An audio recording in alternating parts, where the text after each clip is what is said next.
Kepada kepada pemateri Kak Umu Salim, pada hari ini saya persilahkan selaku pemateri. Baik, terima kasih Kak Noni sudah disapa. Ya, Bismillahirrahmanirrahim. Assalamualaikum warahmatullahi wabarakatuh.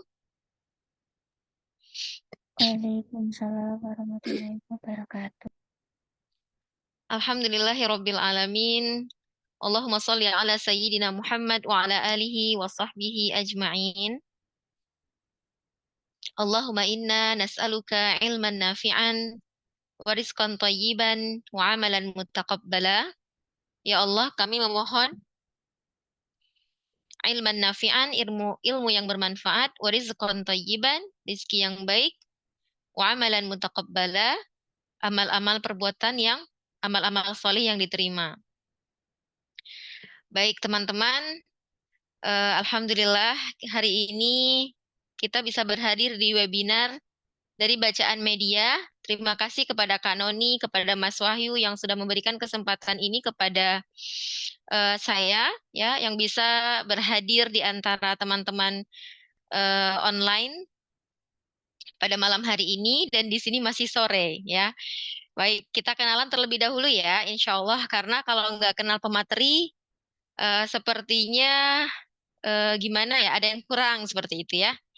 Sebagian teman-teman di sini teman-teman di dalam kelas Umi Madrasati dan sebagian yang lainnya mungkin dari komunitas eh,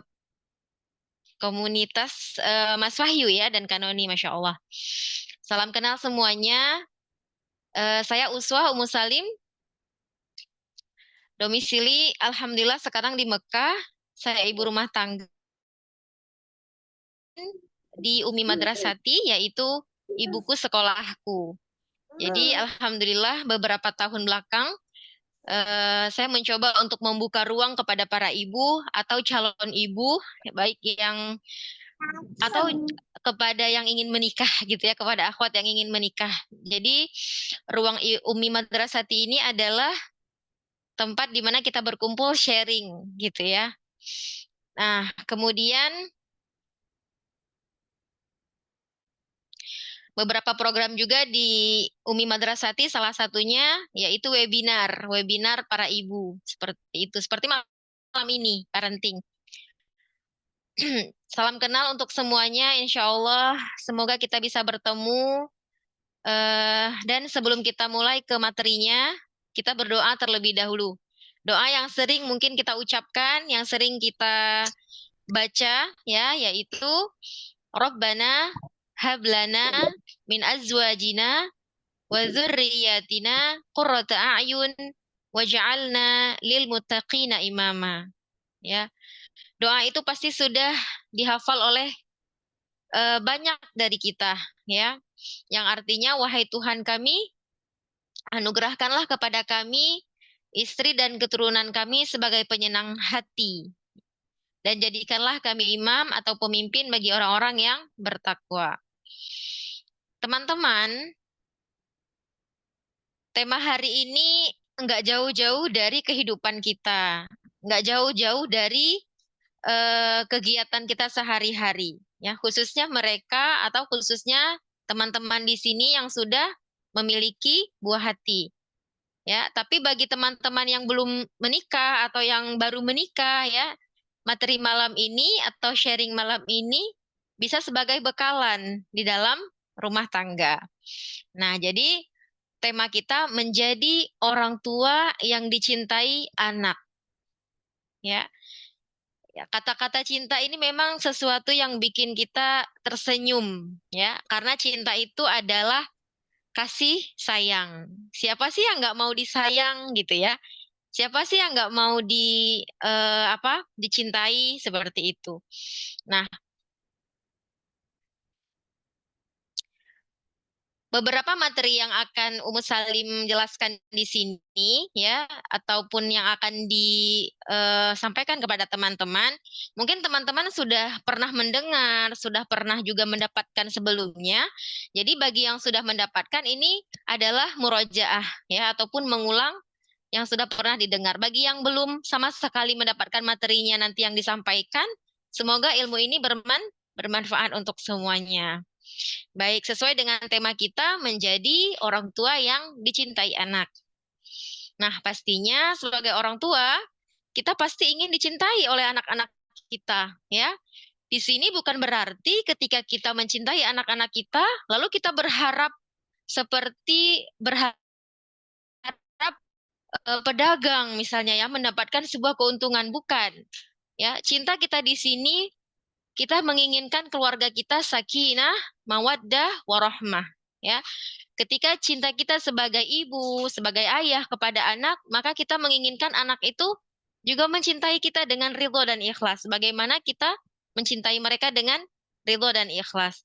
Bukan berarti ketika saya harus mencintai anak saya, lalu anak saya harus mencintai seperti yang saya cintai. Enggak seperti itu maknanya. Tapi kita menginginkan sebuah ketenangan di dalam rumah tangga. Kita menginginkan sebuah hubungan timbal balik di mana kita menyayangi anak-anak kita, lalu anak-anak kita pun menyayangi kita sepenuh hatinya. Nah, seperti itu. Salah satu ciri-ciri kita disayangi dan dicintai oleh anak-anak kita adalah mereka tidak ingin kehilangan kita dan dinanti kepulangannya kalau sedang tidak bersama. Ya, itu juga salah satu ciri bahwa kita ada di hati mereka, ya. Jadi misalnya ibu atau ayah pergi ya, atau misalnya sedang ada kegiatan di luar, kemudian anak-anak merasa kok Bunda pulangnya lama gitu ya, kok Umi lama banget gitu, ditunggu-tunggu dinanti-nanti. Itu salah satu dari kalimat cinta atau bukti cinta anak terhadap orang tuanya ya. Pasti di sini yang menjadi ibu sudah merasakan ya, kalau pulang ditungguin di depan pintu ya, ditungguin di rumah. Nah, itu adalah salah satu bukti cinta anak kepada kita. Baik, next Kakak.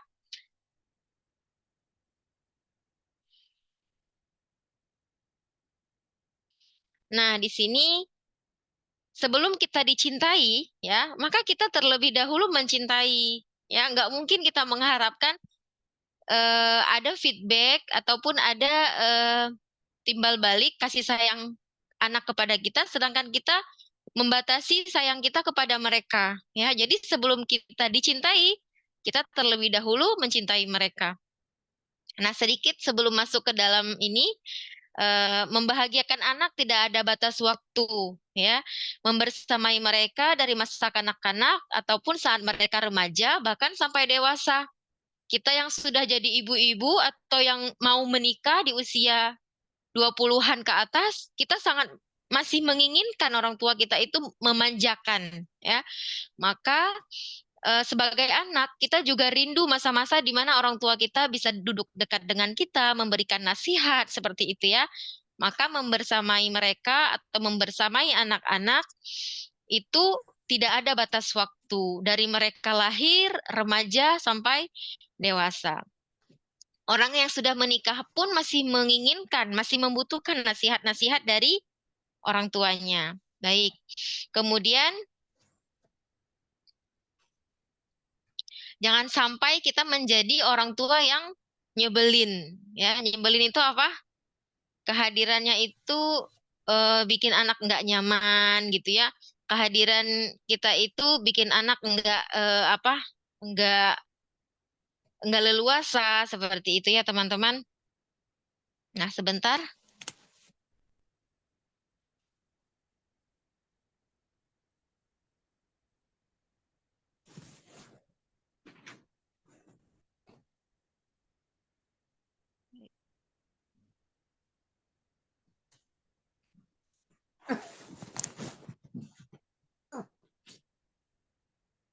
Suaranya terdengar jelas nggak ya, Kanoni?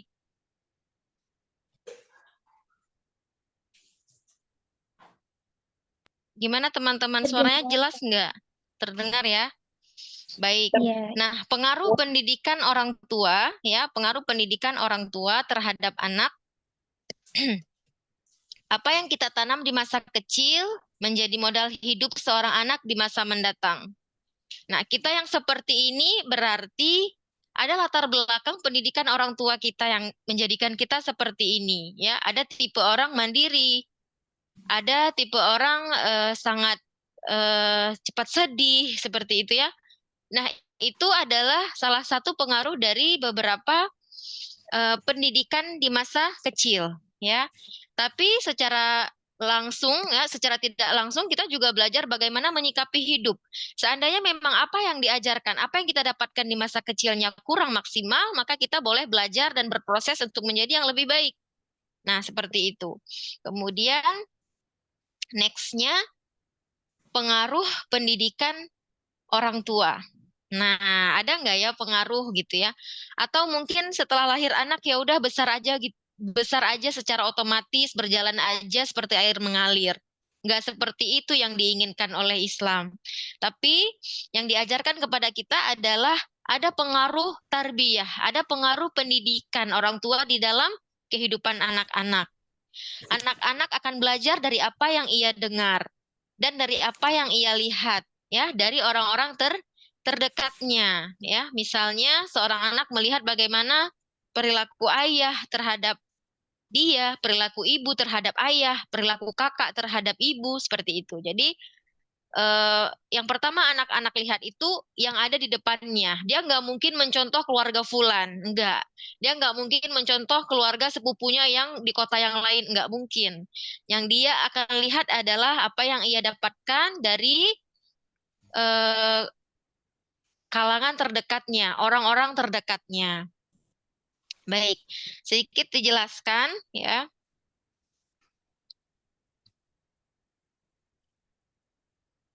Pikiran anak ketika dewasa akan dipenuhi dengan pengalaman dan kenangan indah maupun buruk dari orang tua, terutama pengalaman spiritual, maka kesuksesan anak didasarkan pada poin spiritual, moral, akademis, dan sosial orang tuanya. Maksudnya bagaimana?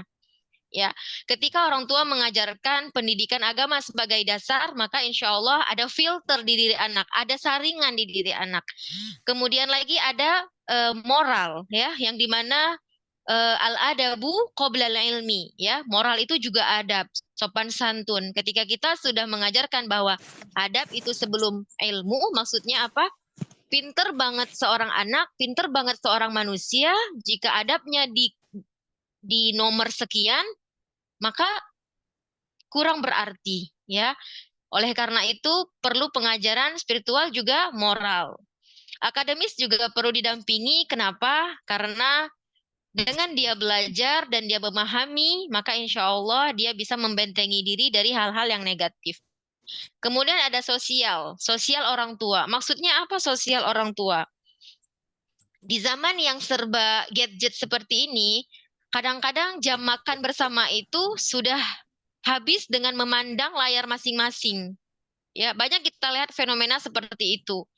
Yang ibunya, ayahnya, anaknya ujung-ujungnya nggak ada komunikasi. Ujung-ujungnya makannya diem setelah selesai masing-masing kembali ke kamar masing-masing. Dan ini sangat sering terjadi jika di dalam keluarga tidak ada tatanan apa syarat gitu ya, tidak ada peraturan.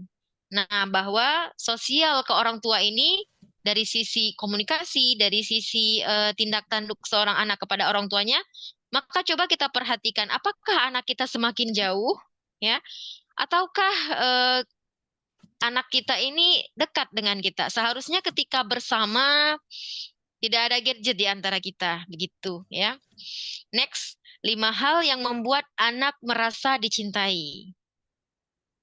Nah, yang pertama, kehadirannya diapresiasi, teman-teman. Ya, maksudnya apa? Anak merasa dicintai, merasa dihargai gitu ya. Ketika kehadirannya itu diapresiasi. Bagaimana? Mungkin ada waktu-waktu orang tua yang lelah ya, khususnya ibu, karena kita sedang berbicara tentang bagaimana aktivitas seorang ibu dengan anaknya. Mungkin seorang ibu lelah dan dikala lelah tersebut anak juga butuh untuk didampingi, ya. Anak yang ingin bertanya, yang ingin diajak bermain seperti itu ya. Apa yang harus dilakukan oleh seorang ibu atau orang tua? Ya, bukan dengan cara membentaknya sehingga dia harus menjauh. Ya, selelah-lelahnya kita bisa dengan penyampaian yang lebih baik, bisa dengan dijelaskan secara pelan-pelan ya. Karena kita tidak tahu momen yang mana ketika misalnya anak ingin dekat dengan kita sedangkan kita menolaknya dengan kasar, maka yang terframe di otaknya adalah aku tidak dibutuhkan ya. Sehingga itu bisa membawa dampak kepada anak akan menjauh dari orang tuanya. Kemudian ya, yang kedua adalah pendengar yang baik ya. Itu siapa yang mic-nya terbuka boleh di-close terlebih dahulu, Ibu. Nah, yang kedua adalah ya, hal yang membuat anak merasa dicintai itu kita menjadi pendengar yang baik. Sudahkah kita menjadi pendengar yang baik untuk anak? Ataukah mereka wajib mendengarkan apa yang semua kita arahkan? Seperti itu ya. Ada kalanya teman-teman, anak-anak itu ingin bercerita, ya, ingin meluahkan segala rasa. Baik itu anak kecil, balita, 8, 10, 12 tahun remaja, ya, mereka itu perlu didengarkan. Maksudnya apa? Menyediakan waktu untuk mendengarkan cerita anak. Apa saja yang mereka lewati dari kegiatan hari ini dan sebagainya. Sekarang anak-anak sedang libur sekolah, bukan? Ya. Nah, sekarang waktunya ibu mengatur misalnya di hari Selasa atau di hari Sabtu ya. Memang disiapkan waktu setengah jam atau 1 jam bahkan untuk mendengarkan kisah mereka, untuk mendengarkan unek-unek mereka seperti itu. Dan alhamdulillah jika memang sudah diterapkan jauh-jauh hari, bukan pada hari libur yang seperti ini, hari libur sekolah gitu ya. Karena ada tipe-tipe keluarga, tipe orang tua yang memang 1 pekan sekali khusus gitu jadi pendengar seperti itu ya. Kemudian yang ketiga, hal yang membuat anak merasa dicintai adalah memiliki sesuatu benda yang sama. Ini sepele, teman-teman. Tapi setelah dipelajari, setelah saya baca-baca kembali, ya, ternyata memiliki barang yang sama dengan anak itu bisa membuat anak itu berbunga-bunga. Ya, baik itu anak kecil maupun remaja. Mungkin dewasa sudah enggak ya, sudah paham bahwasanya privasi masing-masing. Tapi kalau masih remaja, itu perlu teman-teman. Ya, misalnya anak perempuan di sini, kalau anak perempuan cara sederhana bisa dengan eh, meningkatkan, ya ini tujuannya meningkatkan rasa nyaman ya. Nah, kalau misalnya dengan anak perempuan kita bisa punya jepitan rambut bareng, itu memang sepele teman-teman, ibu-ibu. Tapi ingatlah ketika dibikin seperti itu, ketika di planning seperti itu, maka hatinya akan terpaut ya dengan orang tuanya. Eh, Pengalaman ya, kalau misalnya anak laki-laki mungkin kurang karena mereka tidak seperti itu, tidak apa ya, tidak serasa itu gitu ya. Tapi kalau anak perempuan, insya Allah gitu.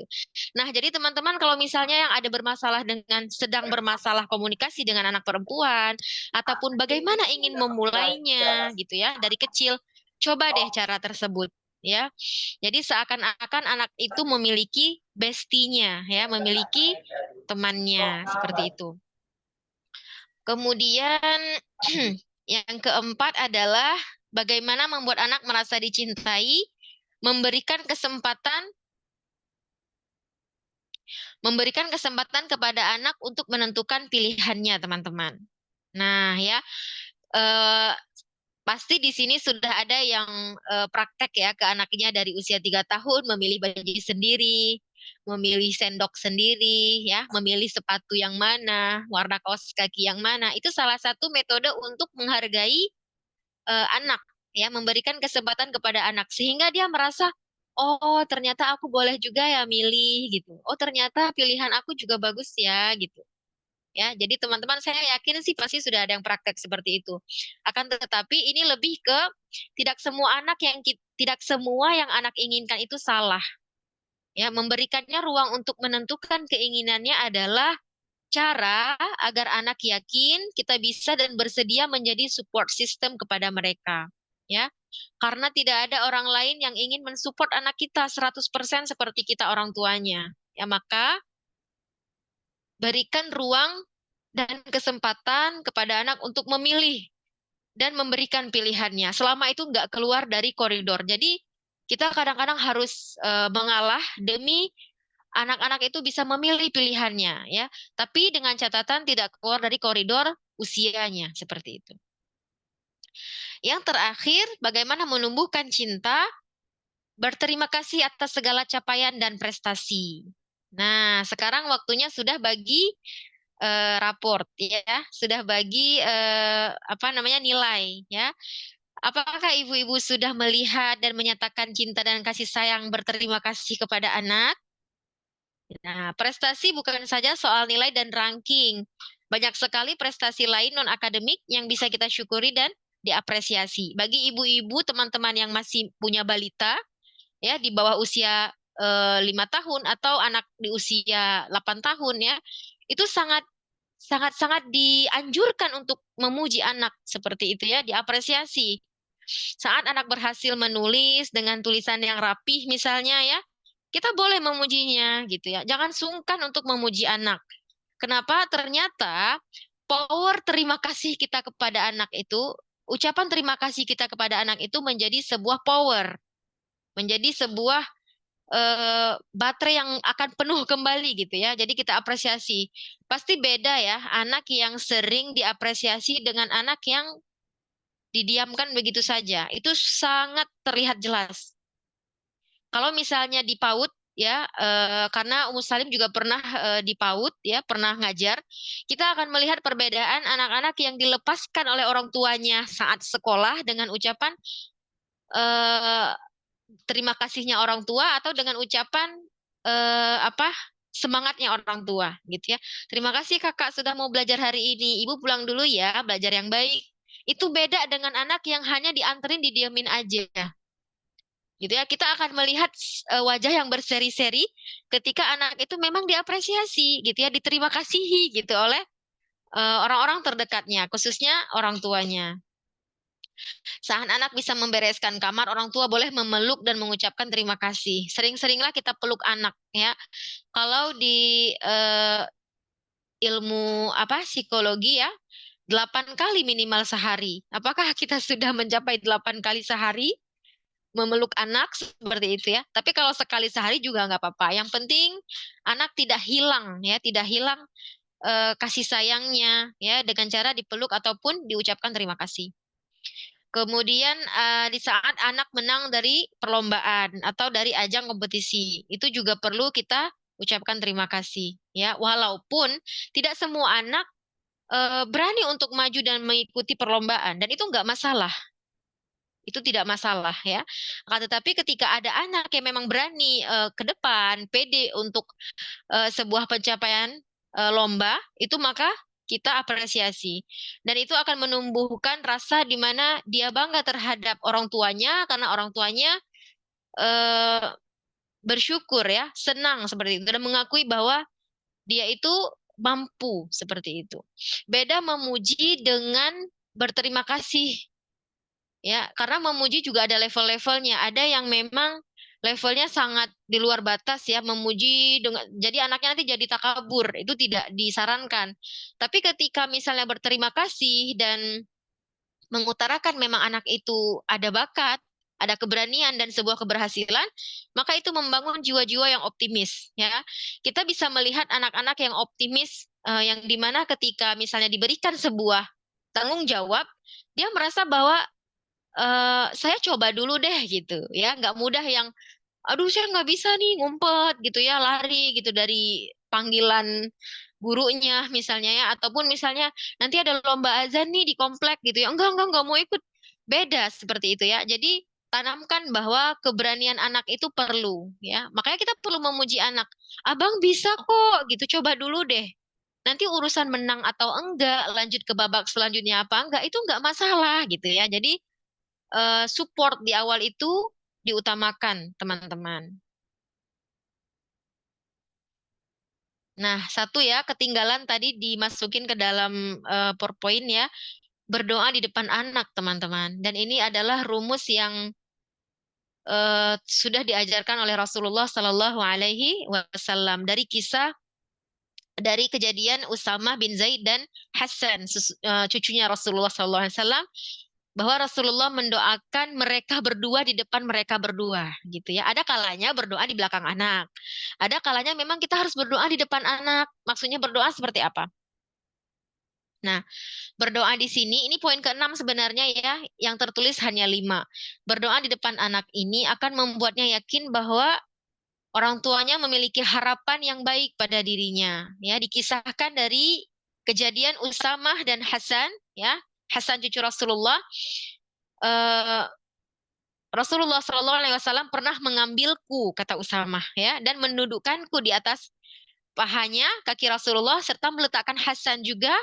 Lalu beliau mendekap keduanya dan berdoa, ya, Allahumma arhamhuma fa inni arhamuhuma, yang artinya, ya Allah kasihilah keduanya, Usamah dan Hasan, karena aku mengasihi keduanya. Rasulullah tersebut, Usamah itu seperti apa ya? Kalau sekarang bahasanya apa itu? Apa Kak Noni? Bahasanya apa kalau kita sedang didoain orang gitu ya? Diberikan sebuah support gitu. Kita merasa seperti dipercayai gitu ya. Nah, begitulah kejadian Usamah dan Hasan ya, ketika didoakan oleh Rasulullah Shallallahu Alaihi Wasallam. Doanya adalah Allahumma arhamhuma fa inni arhamuhuma. Nah, seperti itu teman-teman. Next, peran orang tua.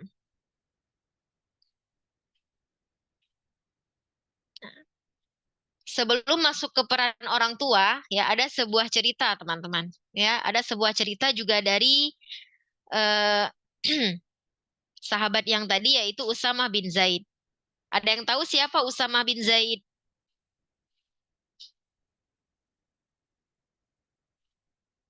Ayo yang tahu boleh buka mic-nya. Siapakah Usamah bin Zaid? Raise hand.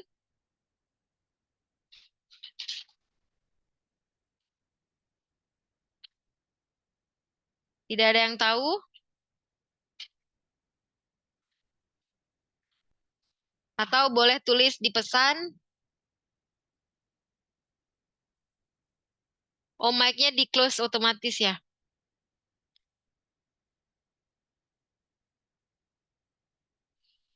Baik. Suaranya terdengar tidak? Terdengar kakak. Oh iya, takutnya nggak ada respon. Ternyata suaranya off gitu ya. Karena pernah kejadian seperti itu, Kakak. Iya, alhamdulillah terdengar. Nah, sebelum masuk ke peran orang tua, ya ada sebuah kisah dari Usama bin Zaid. Usama bin Zaid adalah panglima perang termuda di zaman Rasulullah. Nah, kita dengar ceritanya ya.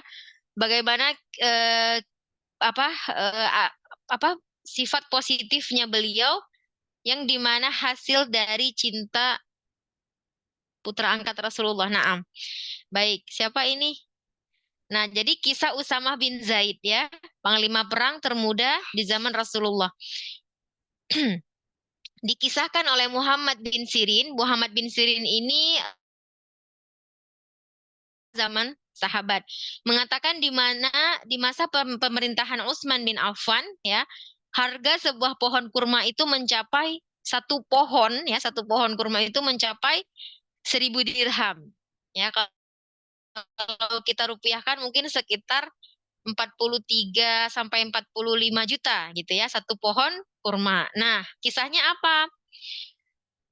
Pohon kurma saat itu dengan harga 1.000 dirham. Lalu Usamah bin Zaid membeli sebatang pohon kurma, memotong dan mengambil jamarnya. Jamar itu bagian tengah pucuknya pohon kurma gitu, teman-teman. yang berwarna putih yang berada di jantung pohon kurma. Namanya jamar, ya. Jamar tersebut lantas beliau suguhkan kepada ibunya. Usamah bin Zaid berikan kepada ibunya, ya. Lalu orang-orang berkata, wahai Usamah bin Zaid gitu ya, mengapa engkau berbuat demikian? Padahal engkau mengetahui bahwa harga satu pohon kurma itu 1.000 dirham, gitu ya. Jadi orang-orang juga tahu bahwa harga segitu kok cuma mau ngambil jamar doang, gitu ya. Kalau bahasa kita sehari-hari seperti itu. Kemudian beliau menjawab, kemudian Usamah bin Zaid menjawab, karena ibuku meminta jamar pohon kurma, dan tidaklah ibuku meminta sesuatu kepadaku yang bisa aku berikan, pasti aku berikan. Seperti itu ya. Nah, ini adalah efek dari apa? Sudah full tangki cintanya dari orang tua. Sesuatu yang nggak mungkin dia lakukan gitu ya. Atau mungkin bisa dikesampingkan lah seperti itu. Tapi Usamah bin Zaid melakukan itu.